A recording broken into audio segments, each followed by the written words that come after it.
Hey, Craig, how are you? I'm good. How's it going, Vic? All right, not bad. So I take it this is the follow-up to our podcast pilot. Exactly. Yeah. Episode 2 or 3, whatever you want to call it. Well, it's two. We actually, I decided to forget the second one we did because, I don't know, I might have had too much caffeine that day, too much coffee. I was just talking too fast and everything was hardly... Yeah. So I said, I want to do that over and be coherent. And plus, I had time to think about what we'll talk about so I could connect the dots better from start to finish.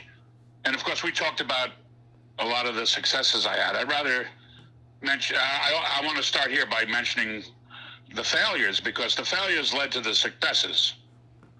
And we'll start at the beginning when I decided I wanted to be in show business as an actor originally. And I went right to California. I figured start right at the top. And I remember the day, this was the 79 or 80, when I arrived in California. They had just redid the Hollywood sign. And it was in need of repair, and they put up the Hollywood sign, and I jokingly said to myself, the Hollywood's welcoming its new king, Yeah. just try to be positive, Yeah, you got to be optimistic. Exactly, but I was a little too optimistic. Anyway, I was there for 4 years. I loved California at first. It was so different from New York, and I liked the change. And I was there for 4 years, and I was basically learning what not to do. And, I took a workshop, acting workshop, and I did a lot of extra work. The first thing I did was a movie called The Idol Maker. And actually, you could see me. I got a nice on-camera shot. I'm a teacher in a schoolroom, keeping the little kids in line from going wild over this rock singer. And so that was a good sign. I'm seen. Look at that. I stand out. Do you remember? Do you remember who? Excited. What's that? Do you remember who was in that film? It was The Idol Maker. With the lead was that actor that he wound up Ray Sharkey. He was the lead. He passed away. He was like the manager of these two rock singers that became big stars. They were based on real performers, Fabian and Frankie Avalon. One of the guys it was based on Frankie Avalon. The other guy was based on Fabian. I forget who they were, the guys that played the two rockers, and it was called The Idol Maker. First thing I ever did, extra work. And I did a few other things after that, a movie called Enola Gay, and about a World War II, I think it was a World War II helicopter. In those days, gay didn't mean gay like it does now. It was just called the Enola Gay. What's that? Well, I know what the Enola Gay is. I mean, it's a famous. Oh, you do? Okay. It's a famous airplane. Yeah, well, I was in that movie. Were you a pilot, or were you? Yeah, I was a pilot. I actually rode in a helicopter. No way. Yeah. How was that? How old are you? Well, I was about, let's see, at that time, 19 or 20. And did you have like an army outfit on or a navy outfit? Yeah, of course. Yeah. And I did some extra work, and basically I was carousing around too much. I didn't have my eye on the prize. I was a young guy, still sowing wild oats. Yeah. I actually fell in love out there, but it was with a married woman. Oh, no. Yeah. Did the husband ever find out? Well, here, I got a good story. No, he never did, but she had two kids, a little girl and a little boy. The boy's a little older. When I used to call the house, I used to pretend to be Mickey Mouse when they answered the phone. Oh, God. Hi, this is Mickey Mouse. And the little girl gets, oh, Mickey Mouse. Hi, how are you? Have you been a good girl? Yes, I have, Mickey Mouse. Well, can I speak to Mommy? Wow. And then the mother would say, all right, let me talk to Mickey Mouse. Wow. And one time I hear the little boy going, he was there, he heard, and I hear him say, Mickey Mouse. I'm like, uh-oh. He knew. That kid's catching on, yeah. He knew. Oh, my God. And we used to meet him. Her name was Alicia. She was a Mexican girl from Mexico. We used to meet at my place a lot because we couldn't go to her place. And we even made out in our car a lot. But we used to go to this place called New York, New York. It was a disco called New York, New York. That's where I met her. And I remember one time, for some reason, I don't know why, she had me go over her house one time for like lunchtime. And I swear I'm not making this story up. She said to me, all right, my husband's going to come home for lunch. I'm like, what? She's like, Jimmy, go.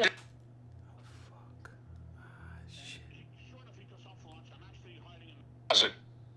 Sounds like a comedy routine, but I'm hiding in the closet. All right, hang on, Vic. I just want to stop you real quick because I hit something on my phone and speakerphone turned off. Oh, okay. So just start from when she invites you home for lunch. Okay, you ready? Yeah.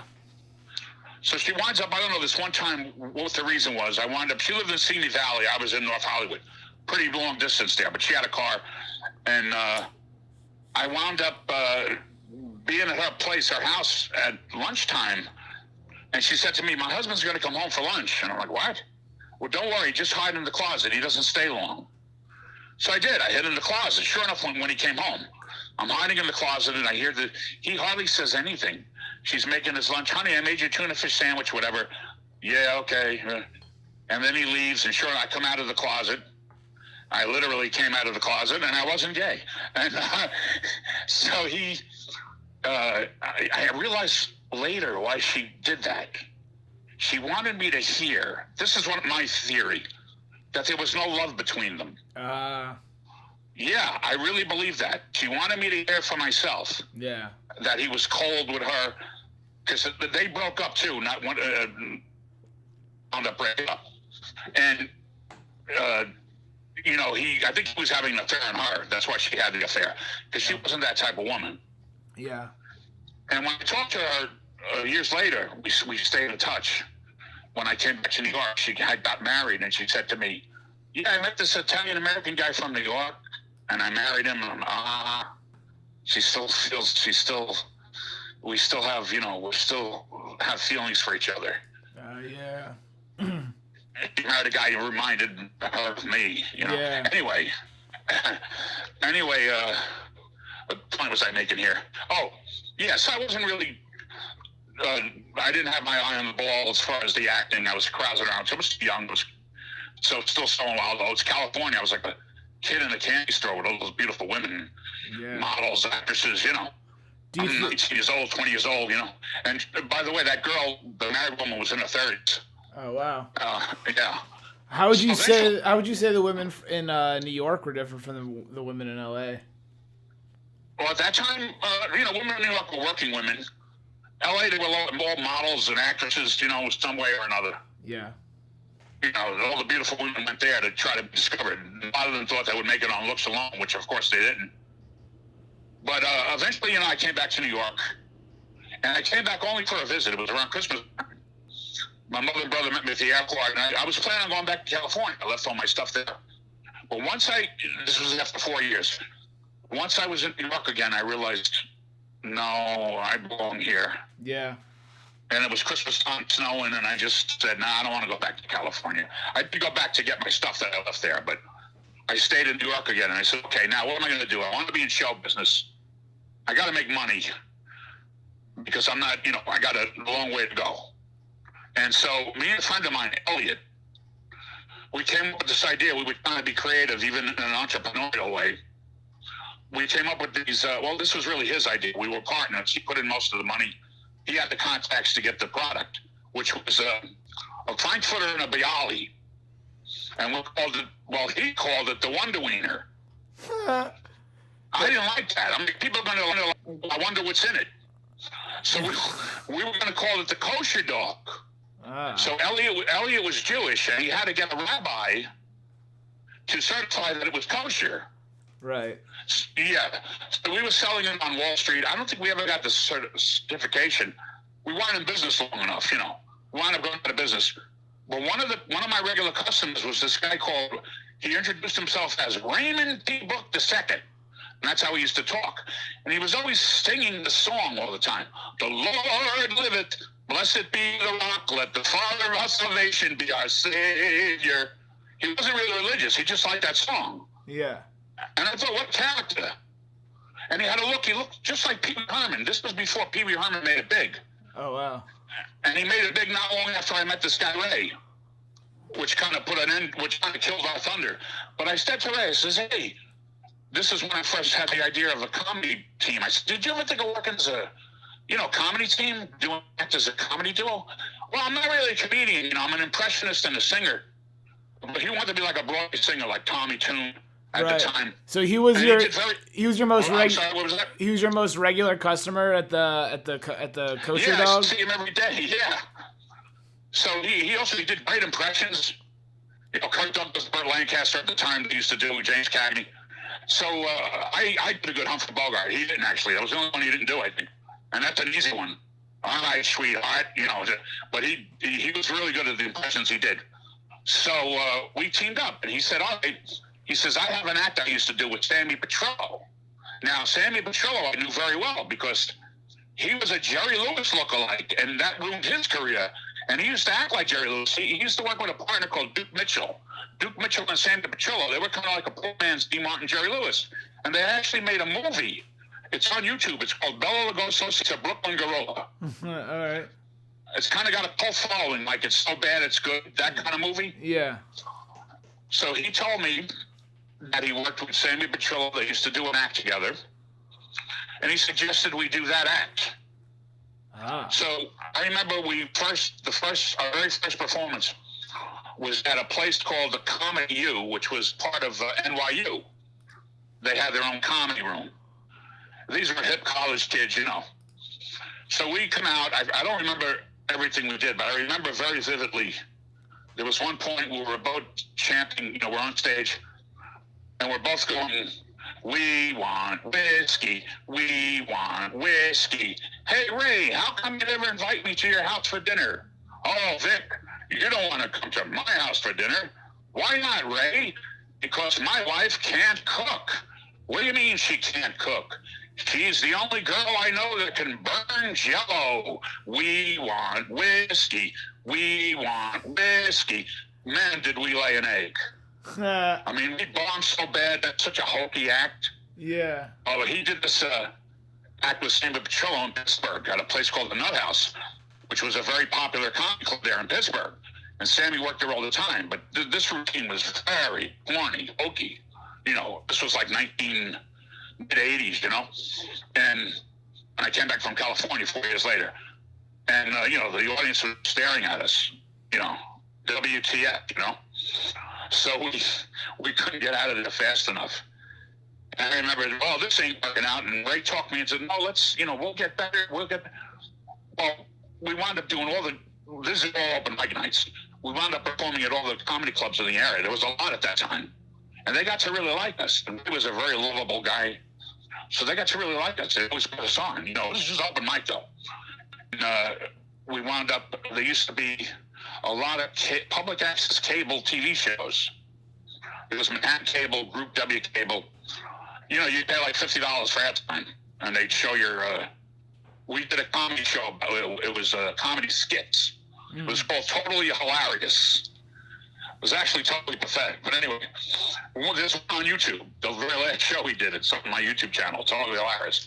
So we did those shows, and we actually made a comedy album, very last album ever made probably, because that very same year the CDs came out. The year that we made this comedy album, it was based on one of our skits. It was called Interview with Count Dracula and others. The Count Dracula skit with Ray used to be dressed as Dracula. He kind of looked like he could be Dracula, like Pee Wee Herman's Dracula. Yeah. And it was put out on vinyl, on a record? Yeah, it was an album. I don't know if you could find it anywhere, but we didn't sell that many. We weren't known, There was a lot of New Yorkers knew us from the show. Totally Hilarious. People say, the guys on Totally Hilarious. At that time, the public access shows were very popular, and a lot of people, actors, comedians, singers, they had their own cable access show. So we kind of recognized from that, and sold a few albums, but not much.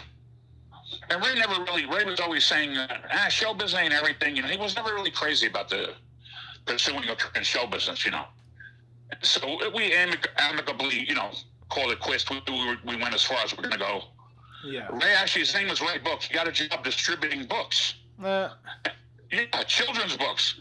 Perfect for him. He loved it. That's funny. So, go ahead. I'm sorry. No, I just said that's funny. That's a, Yeah, yeah. So anyway, at that time, there used to be these newspapers where you had ads. Yeah, one was called Backstage. One was called Show Business. All the actors would look through them for jobs. They had job ads. We also had advertisements and stuff. And I used to always get those papers at the time. One of the ads, I saw an ad of a guy who was a comedian looking to work with a partner, what they used to call straight man comic act. Just what I was doing, what I was trying to do with Ray. So I answered that ad. I should have known this guy wasn't going to work out. He wasn't serious because we were supposed to meet 3 times. He canceled even before we met. We were supposed to meet at the comic strip on the Upper West Side. They had a bar there. And 3 times, he would cancel. So I should have realized that's not a good sign. But I told him, I said, look, I'll come to meet you where you live. He wound up living in Pelham Parkway in the Bronx. And he had new material. He had good material that we were working on. And his name was Rick, Vic and Rick. But we didn't get along. We didn't like each other. I remember he didn't want me to, I felt we weren't getting paid. We were working at this place called Shooting Stars, open mic night. And they had us there regularly on Sunday nights, I think. And we only worked there because it was close to his house. And he didn't want to go into Manhattan. So I figured, hey, we're not getting paid. Let's try things. Let's experiment. He didn't like me trying things. He just wanted to do the act. He knew what he had written. So that wasn't working out. Wasn't going anywhere. So I says, all right, I'm going to give it one more try. 3 strikes, you're out. He was the second guy I worked with. I answered his ad. I'm going to put an ad in Backstage and Show Business. And I get a response from this guy who basically was an impressionist like Ray. He did a stand-up act. He would do impressions. And even at the time, they were kind of old impressions to be doing. He did stand Laurel Hardy, Lou Costello. But I figured, he likes comedians that worked in comedy teams. And, I figured, all right, I'll give it a shot with him. And we were doing it in the early. We used to work at this place called the Village Gate. That's where that was our place. We were trying out the material. It was open mic night there. I think it was even on the weekends. I forget what night it was, but the Village Gate was a very popular place. This well-known singers and comedians came out of there, and so that was a good spot. The MC wound up liking us. He already knew him, and me and the MC became good friends. Dan Edwards, he was a singer. He used to MC. His wife was a singer, Lindy Benema. And I remember she came up to me and said, when we were going to do a set at the Village Gate, she said to me, you can't work with him. He won't listen. Oh, is she right? This guy wouldn't listen to anything. He had such a big ego. He wouldn't take any constructive criticism. And I had been doing that act with the other guy, Rick, that I didn't get along with too well. But we did it. We used to do it good. And we got the laughs in all the right places where we were supposed to. This guy would add punchline. He would add punchline after the punchline. But the punchlines he was adding wasn't as funny. Like one of our jokes were, these people came here to see a show. They don't want to hear about your sexual escapades. And he goes, and I said it right on stage. I didn't fumble like I did just now. And he's supposed to say, sexual escapades? You mean they do it on the ice now too? But instead he says, sexual escapades? You mean they do it on the ice now too? I thought that Dorothy Hamill was a nice girl. It must be that Susie Chapstick. And I'm like, what is he doing? He's just babbling. It's not funny. So I refer to that as Susie Chapstick nonsense. And another one was, I was trying to teach him how to speak correctly. And I said, where's your grandma, man? At home with Grandpa. Instead, he says, at home with Grandpa. He's in an iron lung. There's nothing funny about, there's nothing funny about iron lung. No, there is. Where's your grandma, man? At home with Grandpa. They used to get a laugh. But if you get thrown an iron lung, no laugh. Yeah. So he did that all the time. So I knew this wasn't working out. And the very last gig we did together with the new material was a place called Speakeasy. Let me just get a little water here. Hold on. Yeah, get it. The last place we worked was a place called Speakeasy. And man, that audience did speak easy. They heckled him, and the heckles were directed at him. They heckled him mercifully. Oh, dang. Oh, man. And so I cut the act short. I figured we got to get out of here. Now, the very last joke got a laugh. That was the only one. And that was, before we leave here tonight, I'm going to test your intelligence. I'm going to say a word. You give me the first word comes to your mind. Sex. No. You give me the first word comes, that was the first word came to my mind. No. You give me the first word comes to your mind. Sky, sex. Sea, sex. Tree, sex. What a beautiful blonde with a big chest. Windshield wipers. Yeah. And then he holds out his arm. He holds out his two arms like a woman's breast. And he starts kissing them. He goes, mwah, mwah, mwah, mwah. Now that got a laugh. We ended with a laugh, but nothing else got a laugh. So when we get outside this club called Speakeasy, which was also in the Village, I was trying to make a joke out of it. I said, "Oh man, what a tough audience, huh? They were like skinheads with hair." But he just freaks out on me. He goes, "Why did you stop me, Nick? Why did you stop me? Didn't you hear them laugh? Didn't you hear them laugh?" And I'm like, I hear the Twilight Zone music. It was like being in the Twilight Zone. Oh, wow. And it's like 4 o'clock in the morning, whatever it was. And his wife was there. His wife used to come along. He was actually married. Wow. His wife used to come along and record us, film the act. Whoa. I actually have a recording of this set I'm talking about on my YouTube channel. I won't say how to find it, but it's there. But anyway, he's he got crazy, so she grabs him, like mother would grab a child, takes him in the cab, and they go home, and they leave him standing there at 4 o'clock in the morning, and I'm like, what just happened? Wow. Didn't I hear them laugh? Yeah, the very last joke. We were done. The act was done. Yeah. What did you want to stay out there longer? So eventually that was the end of that. He didn't want to do it anymore. I didn't want to do it with him. And I said, well, that's it for the comedy team. But what am I going to do? I want to be in show business. Well, I always felt I could sing. I knew I had a good voice. I had to learn how to use it. Now, when I was working with this guy, I had a friend of his who I became good friends with. We're friends till this day, Lawrence Kleber. And he actually had an off-Broadway show that this guy was in when I first met Larry. It was an off-Broadway show called The Lucky Seven. And then he had another show called the Singing Princess or something like that. And so we became friends. He used to play piano. But he was a behind-the-scenes guy. He didn't want to really perform. But he had a lot of sheet music and stuff. So I would meet with him. I broke up. This guy I was working with was like 92, and then by 93 is when I decided, let me concentrate trying to be a singer. So me and this guy, Larry, would work together. That whole year of 1993, I just would practice singing with him. He had all the sheet music. He had a piano at his house. I'd go to his house, and I'd sing. He'd play. Eventually, we went out to perform, one of the open mics at a place called the Old Triple Inn. It was over there on the west side, in the fourth between Broadway and 8th Avenue or something like that. And we went to this place called the Old Triple Inn. Now, if you're going to bomb, that's the place to bomb. And bomb I did. I was terrible the first time. And we actually went back there the second time, and I was better. He said, "Oh, you got better, fast." He said, you got a long way to go. So just, sing whenever you can, the open mics, whatever. And then in the meantime, in 1994, I get a call from this guy that I was doing the comedy team act with. The guy that was sabotaging the act with adding punchlines that he shouldn't have been. I get a call from him in 1994, and he says to me, I got a call from Elaine Shea. Now, Elaine Shea was this Marilyn Monroe impersonator, and she used to also book acts. He said, I got a call from this Elaine Shea, and she wants us to be Abbott and Costello, because we kind of look like Abbott and Costello together, and we're working as a comedy team. She wants us to be Abbott and Costello in this float, A Day in Hollywood. It was a float going through Times Square. This was in 1994. I'm like, all right, that sounds easy. We're just going to ride a float and get paid. So we did that, and we got a lot of pictures taken of us dressed as Abbott and Costello. And this guy knew the people that booked that kind of act. He used to do that kind of thing. So then we wound up getting all these Abbott Costello jobs.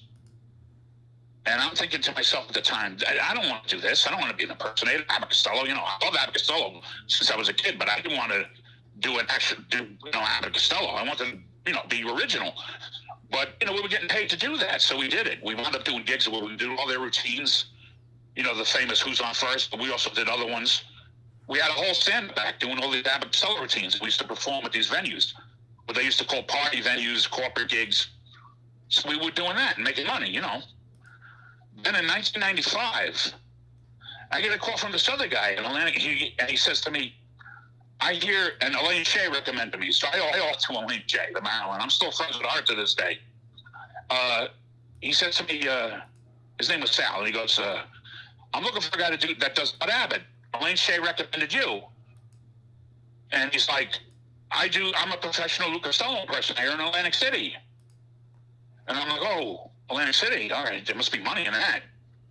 He says, I'm looking for a guy to do Abbott Costello with. I get, these gigs in Atlantic City. I said, the hotel, casino, showrooms.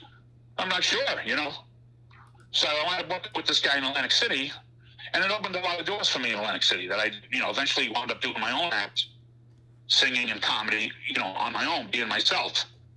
But this Abbott Costello opened a lot of doors, and I got in Atlantic City, the Sands, the Showboat, the Taj Mahal, Trump's Castle, and I never met Trump, by the way. And then Laughlin, Nevada, and Las Vegas at the Flamingo Hilton. Then the Indian casinos I worked, Foxwood, Turning Stone, Mohegan Sun. All from, I parlayed the Abbott Costello act, my own act, work in all these places. But when I would work with this guy, we eventually we did all these Atlantic City venues, and we eventually were called to do this show in first Laughlin, Nevada, then Las Vegas at the Flamingo Hilton. They had one in Laughlin, a Flamingo in Laughlin, and a Flamingo in Vegas. They called us to do Abbott Costello in a show called The Legends of Comedy. And if you go on YouTube, you'll see The Legends of Comedy presents Abbott and Costello. You'll see the act. So me and this guy, they wanted us to replace. They had a Lucy and a Desi, Lucille Ball, Desi Arnaz, and then they weren't in the show anymore, so they wanted to replace them with a team. And they used to have like Jay Leno and Robert Williams, Roseanne Barr, Jack Benny, George Burns, the old and the new. And so they had us replace the Lucy and Desi. And the show we were in, The Legends of Comedy, was it was the Robin Williams, the Roseanne Barr, the Jack Benny, and the George Burns, and us. Now, the guy that ran the show was Bill Kirkenbauer, who used to be a sitcom guy. He was in a show called Eight Is Enough, and then he had his own show. He was in that show, but he wasn't the star. Then he got his own show from that show called The Four of Us, or something like that, and he was the lead. But this was in the 80s. Now we're talking 95. I guess he wasn't working as much as he used to, and he put together the show, and he would MC it and do his stand-up, and then he would introduce these acts. So the first time we were in the show, he made us the opening. He didn't think we were going to be that good. I swear to you, we stole the show. We were very high energy, and there were two of us. And for instance, the older crowd would like the Jack Benny, the George Burns. The younger crowd would like the Robin Williams, the Roseanne Barr. But both the young and the old loved the Abbott Costello act. For some reason, that act always went over well.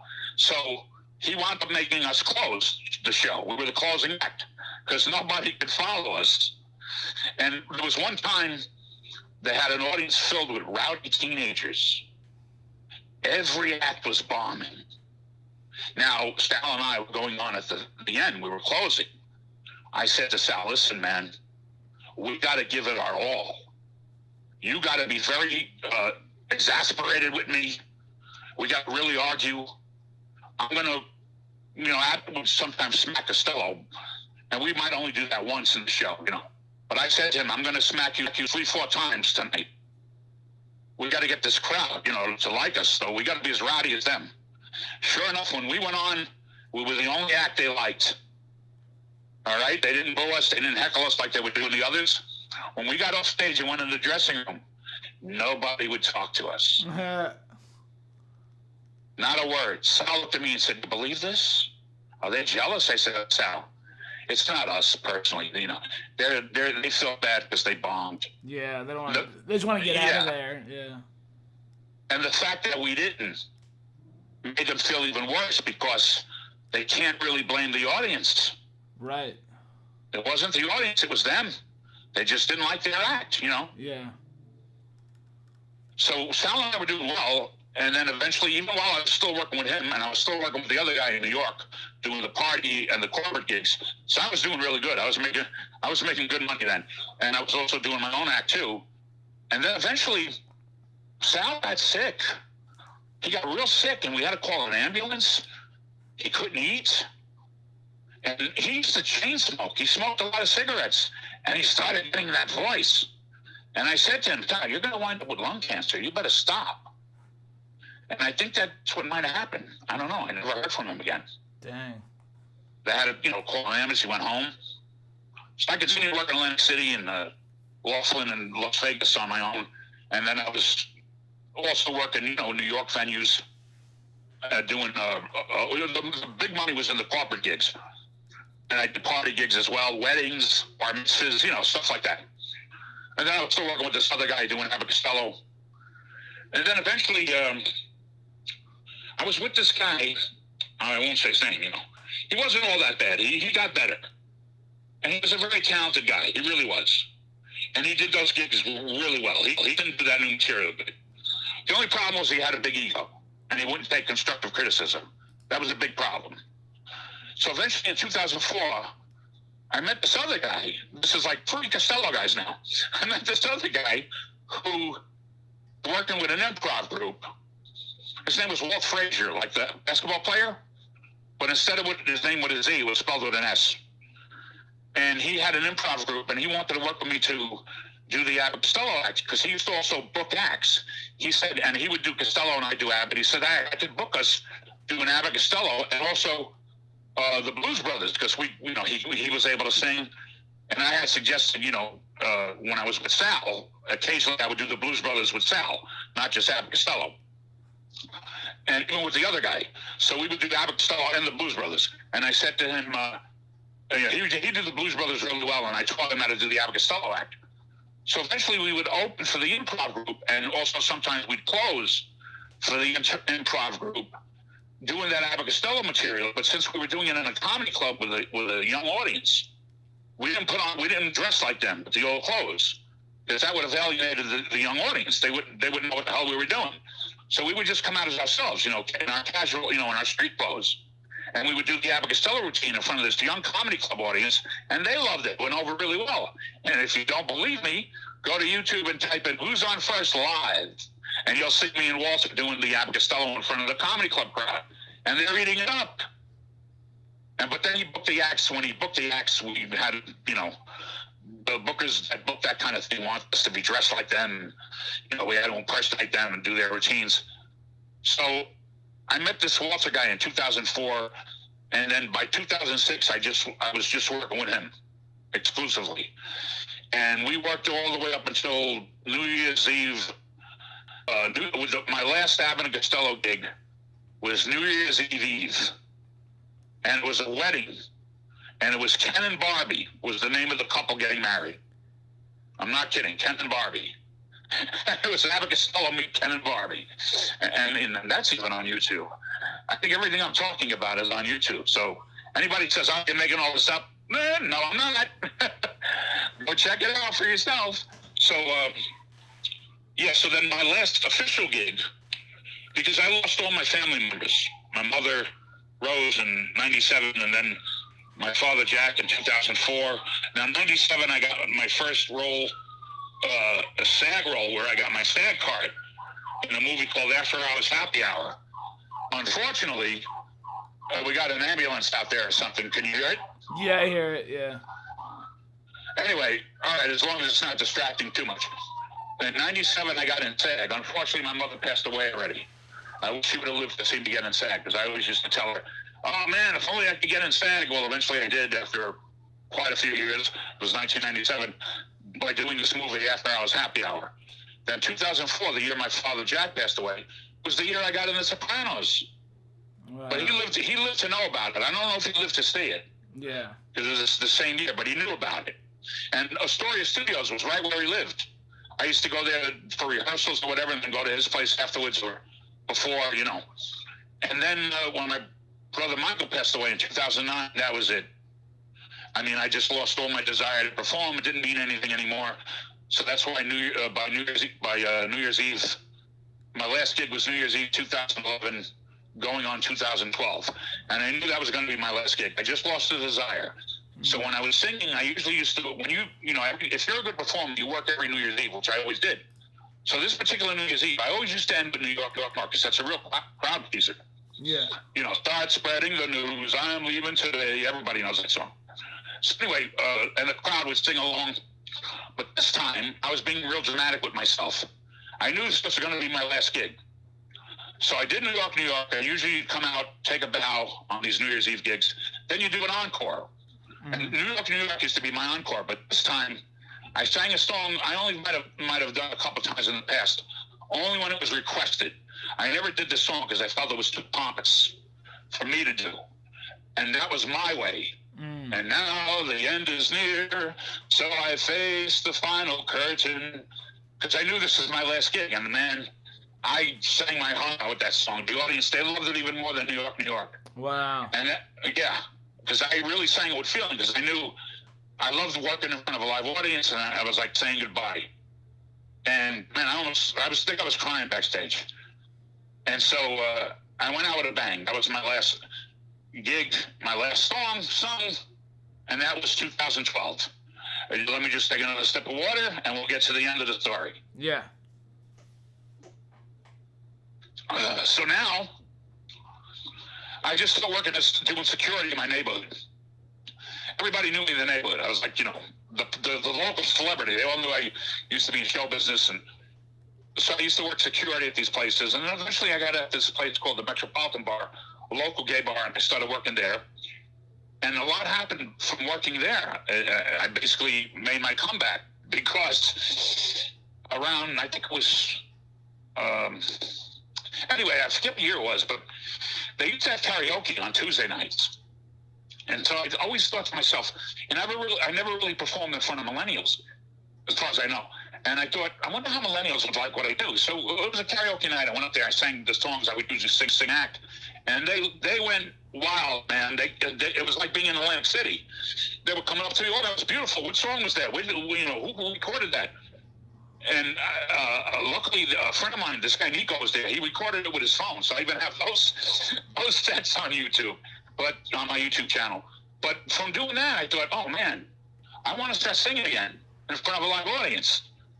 Right? So next door to the Metropolitan Bar, there were this cool couple that I made friends with. Shay, Troha, I don't know how to say her last name really. Troha, something like that. Trohe. I made friends with her first. She was a singer, a performer. She had a cabaret, a major minor cabaret. And you were there when I was performing there. Actually, you recorded the videos there. Yeah. And I have those on YouTube. And I would go there and perform on a semi-regular basis. And I made friends with her boyfriend, Jason Simonic. I mean, that's a real musical last name, Jason Simonic. Yeah. And he was a recording, you know, he recorded singers and rock groups. He had his own recording studio. So I thought, you know, I always think in the back of my mind, you know, just for the heck of it, I was thinking of making a CD, not to make money, you know, to give them out as gifts to my family members, my remaining family members, my cousins and all that I connected with on Facebook again after so many years. And then I thought of giving them out as gifts, and CDs were nice gifts because I could have just recorded and put it online. I didn't have to make CDs, but I felt the CDs would make better gifts. So I recorded a couple of CDs with this guy, Jason, in his recording studio. Well, actually, one was an official recording in his recording studio. We did like 20 songs. I called the CD As Long As I'm Singing. Then the other one was the bonus CD, which was the live tracks for the karaoke. And I only put that together because when people would say, you know, that kind of music, the kids don't go for that today. Oh, yeah, listen to this. You can't even hear me sing. All you hear is the enthusiastic audience yelling and screaming like it was Elvis or the Beatles. Mm-hmm. So that proved, you know, no. The millennials love this stuff. What's good is good. They just don't want to go back like nostalgia. Like they don't want to see old people doing this stuff. You got to be now. You got to be contemporary, and they will accept it. They don't want to listen to old records and watch old TV shows and movies. The problem is nobody's doing that now. But I guess for me it was good because it made me like a novelty act. I was doing something different, and to them it was new. Yeah. Everything old is new again. So anyway, we made the CDs, and like I said, I did it just for the heck of it. And I gave them out as gifts, and I gave them out to this neighborhood guy, Dino. I think you met Dino. Yeah, I think so, yeah. Yeah, and of course you know Jason and you know Shay. Yeah. All the people I'm talking about. So this guy, Dino, asked for extras, right? So he gave them out. Now, from him giving them out, I actually got 3 paying gigs. I got first it was a senior citizens home, then it was a recreation center, then it was a Knights of Columbus. Wow. And I did these kind of gigs in the past, but this was, like I said, getting me out of the imposed exile that I put on myself. Yeah. But the semi-retirement I was in. So I did those 3 gigs. Then this other guy was a customer at the bar. I gave him a couple extra ones too. And I got these 2 weddings, a straight wedding and a gay wedding. Nice. And I had done straight weddings before. This was my first gay wedding, and it was a lot of fun, and they loved me there. I did good everywhere I went, because at this point, I knew what I was doing. Yeah. I could do the act in my sleep. I'm professional, Yeah. So that was 5 gigs from the CDs.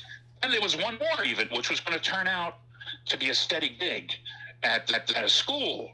And they were having music appreciation. And they wanted, it was like young grade school kids.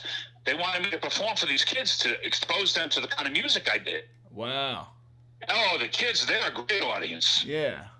And they loved it, and they were going to have me back. And the Knights of Columbus was going to recommend me to other places. Yeah. And the senior citizens home was going to have me like every couple of months. And then, lo and behold, this coronavirus hits us. Oh, man. And that put a stop to all that. Holy smokes. But hopefully, when this is over and everything gets back to normal or semi-normal, I can, retrieve these gigs. Yeah. Yeah, hopefully. Now, there's a couple things I just want to say, only because they make good stories. I basically finished the narrative that I had. Good. But there were a couple of gigs I want to mention because they make for good stories. All right. One of them.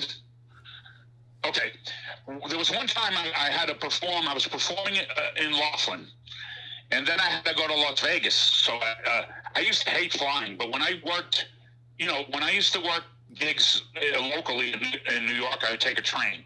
When I go to Atlantic City, I take the bus. Well, when I was going to Laughlin, Nevada, or Las Vegas, Nevada, I had to take a plane. There was no getting around it. And I used to, what, in my pants. Anyway, there was this one time I'm going this was a very short ride. I was performing in Laughlin, and I had to go afterwards to perform at the Flamingo Hilton in Laughlin.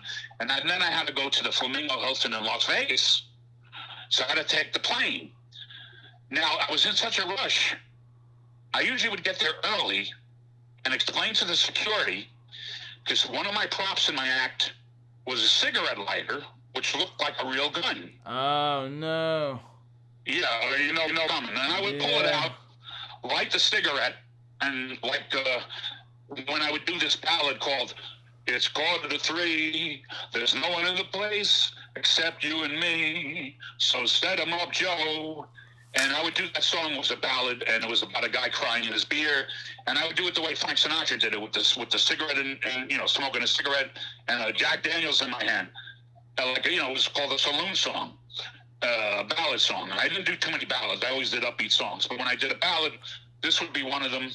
And I would have smoke the cigarette and have the drink in my hand. And in those days, you could actually smoke a cigarette on stage. Can't do that anymore. But so I'd pull out this gun, would look like a gun. The audience didn't know what the hell I was going to do. And I'd light the cigarette with it, and we'd get a laugh. Yeah. So I was late taking the plane, so I wasn't able to explain to them. I had the fake gun. I even forgot about it. I was in a rush. Sure enough, I get delayed. I had to explain. I missed the plane. So I get the next plane, and it wasn't a long ride from Laughlin, Nevada to Las Vegas, Nevada. When I get off the plane, I see the guy there, the producer, all nervous. I had I forget exactly, but let's say 10 minutes I had to be on stage. Whoa. Now when I was on the plane, I wear a tuxedo then for that act, for my act. So I put on the tuxedo on the plane. I was all ready. I get off the plane. He's like, "Oh, you need to go to the dressing room. You need to go to the bathroom. You need to eat something." I'm like, "No, I'm fine." He's like, "Huh?" I go, "Yeah." I went right from the plane to the stage. Whoa. And the guy was very impressed. He knew he didn't have to worry anymore. Yeah. But now, the same gun, okay, in New York. This was in New York. I used to work a lot of the clubs in New York, too, and a lot of venues, private venues, party venues, corporate venues. But me and this guy, I met a friend. I became friends with this other singer. We met at it was on 2nd Avenue, 59th Street. I forget the name of the place. Italian restaurant. We used to both sing there, on separate occasions. And we would go on the open mic night to break in new songs we were going to do. And I met this guy, Nat Adams. And he was kind of like a Sammy Davis Jr. And I was like, a Frank Sinatra, D. Martin. So we would work together. We worked well together. We were kind of like a two-man rap pack. And we used to work regularly. I mean, he got this gig this was on the Upper West Side of Manhattan, called the 420 Club. All right? I forget where it was located. But it was called the 420 Club. Very popular club. And Nat would get a gig there, and he'd hire me, too. And he'd come out, do a few songs, and he'd introduce me. And I'd come out and do a few songs, and then we'd duet together at the end. And the 420 Club was open, in the summertime, was an open venue you could see from outside. Man, we had that place packed, and we had the people outside in the street watching us. Wow. We had a crowd outside, yeah, because we used to have so much fun together. Yeah. And we used to do, we were like I said, like a two-man rat pack. And after our gigs, we used to always go out and play pool. Okay? Yeah. Shoot pool. So we went to this one Irish pub, all right? And I had the fake gun that I used in the act, And I'm getting lit. We're both getting lit. Nat and I, in those days, used to be able to put it away. We used to be able to drink. And the problem with me, when I got drunk, if I saw a woman I liked, it didn't matter who she was with. Oh, no. That was terrible. Not cool. Not proud. I'm not proud of that. I go and put the make on her. Fancied myself Rudolph Valentino. I don't know what I was thinking in those days. So anyway, I approached this woman at the bar when I went to get Nat and I a couple of drinks, and I'm putting the make on her, and her boyfriend comes up to me, and unbeknownst to me, this was a bar where the Westies hung out. I don't know if you know who the Westies were. No. A real tough-ass Irish street gang. There was a movie made about them. They used to kidnap mafia guys and hold them for ransom. Wow. Yeah, these guys were nobody to fool around with. Yeah. So the mafia eventually hired them to work for them. Wow. Figured if you can't beat them, join them. No, these guys were these were rough guys. Yeah. So her boyfriend was a Westie. He came up to me. He even had like a brogue. Couldn't understand what he was saying, but I knew he was. Basically, he said, when you walk outside, okay, you're going to be badly injured. That was the gist of what he said. So now I had the fake gun. So, and I'm drunk, and I show him the gun, and I say in my best Humphrey Bogart impression. Humphrey Bogart used to play tough guys, a lot of gangsters. You better think twice about that, kid. And he's just looking at me like, this guy's nuts. And I went back and with Nat, didn't tell Nat what happened. We continued our pool, shooting pool. Somehow the bartender got wind that this guy's carrying a gun. The bartender, was siding with these guys. So they were all friends. This was their hangout. Yeah. So he called the cops. So we're in there shooting pool. Luckily for me, he did call the cops because this guy would have probably had me killed. Yeah. Or badly beaten when I went outside, this Westie guy. So me and Attigo, we were outside, we're walking away, walking wherever we were going home, whatever. And I see a cop car is like inching up on us. Oh, yeah. And I realize why. I am about to tell Nat. All of a sudden, we're surrounded by cops with their guns drawn. Now, they throw Nat up against the car, and Nat's a black guy. Oh, shit. They assume, the black guy's the one with the gun. Yeah. And I'm like, wait a minute. he's not the one with the gun. I am. I was about to tell them, it's not a real gun. I'm thrown up against the car. Guns pointed at me. And I'm like, look, it's not a real gun. It's a cigarette lighter. We're performers. That's part of my act. The only reason I pretended it was a real gun because this guy inside threatened to beat me up outside. So now they see it's a fake gun. I never got it back, by the way. Maybe for the better. Oh, yeah. They see it's a cigarette lighter. The one sergeant there in the white shirt, everybody else, was a regular policeman. He did this why you could tell he was a sergeant. They looked at him like, well, what do we do now? And I guess he looked at me like, let the idiot stay in jail overnight to learn a lesson. Yeah. That's what I'm assuming he said, something like that. So they took me in. I just did overnight. What about your friend? Did your friend get thrown in jail, or they let him go? No. I told them, Nat had nothing to do with it. He didn't even know about it. So Nat, they let go. Yeah. So they threw me in jail overnight, and I got out the next day in time for another gig. I was gigging a lot. This was over the weekend. Yeah. I was always gigging on the weekends. And when I went from the first story with the gun, I went from the plane to the gig. This time I went from jail to the gig. Needless to say, I did not do the cigarette bit. Yeah. that prop was gone forever. Oh, wow. Whenever I lit a cigarette, it was with a lighter. Yeah. So, I thought those would be some interesting stories. Nice. Let me see. Did I leave anything out? Oh, yes. Okay. One more. Make it one for my baby and one more for the road. This one more also involves a gun. Okay. This time it involves a real gun. Oh, no. When I was in California, when I was in California, no, not California, Vegas, okay, Vegas or Laughlin, I forget which one. No, this was Vegas, I think. Anyway, wait a minute, this might have been Atlantic City, actually. I think it was Atlantic City. Oh, it doesn't matter. One of those places. I was performing a lot there. Yes, it was Atlantic City, okay. And this guy had a club, I just remembered. This guy was like a wannabe. I don't even know if he was a mob guy, but he had mob connections. He had a club on the outskirts of Atlantic City. And he wanted me to work there for him. And, I became friends with him. I'm not going to say his name. And, we became friends. I used to perform. You meet a lot of gangsters and that kind of thing when you're performing at hotel, casino, showrooms. You meet a lot of gangsters. And they like you, especially if you're Italian like they are. So and they like the kind of singing I do. So this one guy liked me a lot. He kept asking me to play his gig. This is a dive bar, on the outskirts of Atlantic City. I'm working these showrooms, But he finally broke me down. I said, all right, he was going to pay me, of course. I'll play your place. But it coincided with a gig I had. This gig came up, like I had to perform at the Sands, and this came up afterwards. And I figured he'd understand. I said, look, I can't do your gig. I got a job at the Sands. And he knew the booker. I said, you could ask Dan Mulhern. It was the Kaufman Mulhern agency. I said, you could ask Dan. I got a legit gig. I can't. What do you mean, you mother effer? All of a sudden he turns into Joe Pesci. You promised to do my gig and you're going to do it. And I said to me, who are you talking to? Go F yourself. And I hung up the phone. Well, I was out one night, came home late to my hotel room. You were working the casinos there. They would put you up in a hotel for free for the length of time you were working there. You had free dinner. I mean, you were just money, So you're hardly spending any, unless you were a gambler, which I wasn't. So this night, I come home. This is a true story, I swear. I go to open my, I see my doors jimmied. The door's open.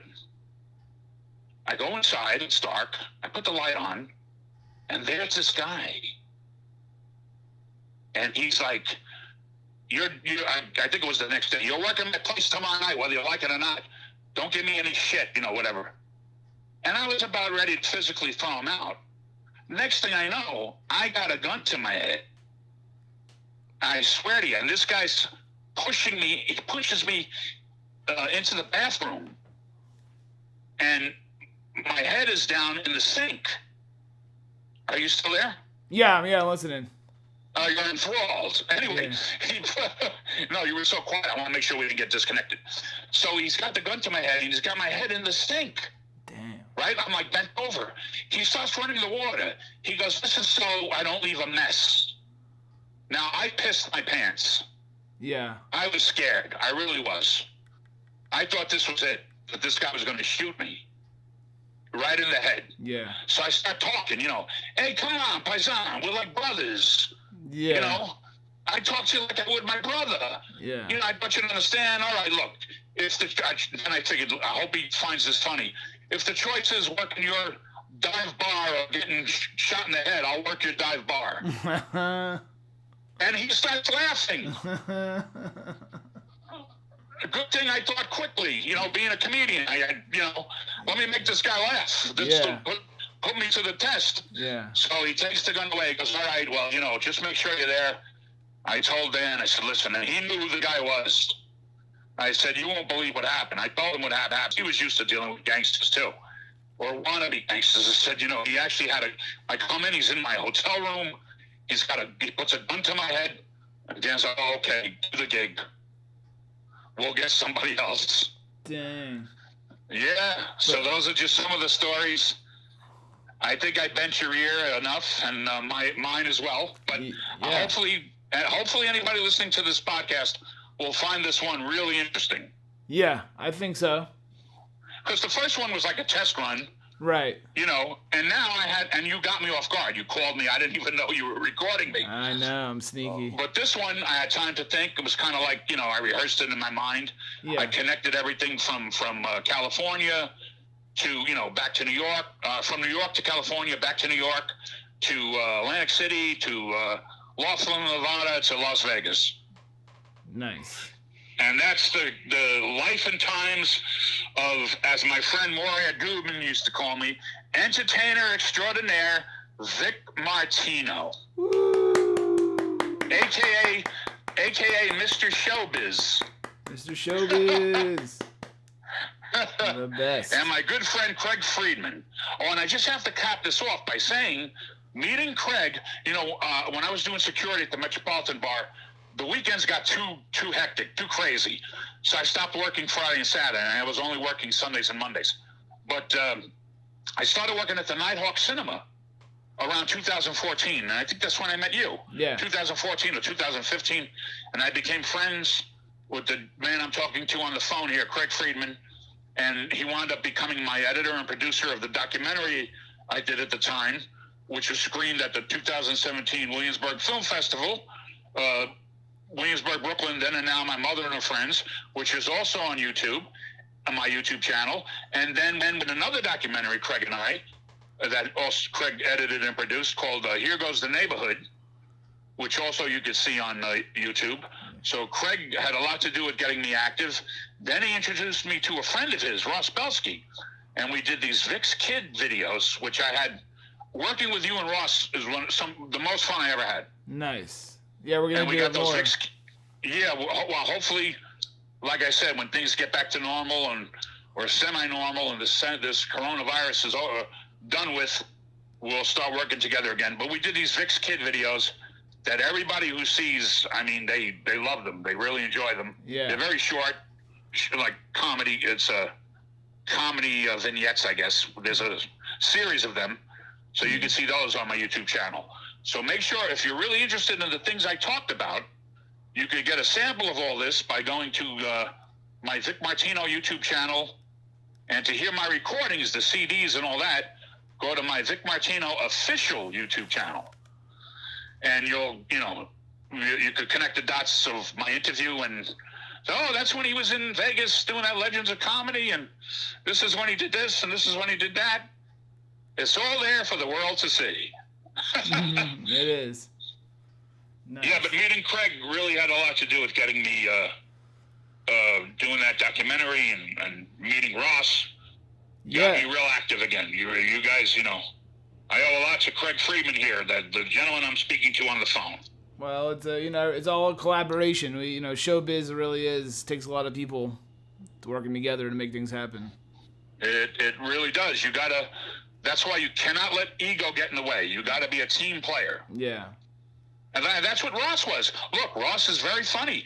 The videos he did on his own, where it was just basically him as the lead. He's a real zany kind of guy. Young Jerry Lewis, Andy Kaufman, that kind of comedian. But when he did those Vicks Kids with me, okay, he basically let me get the laughs. Yeah.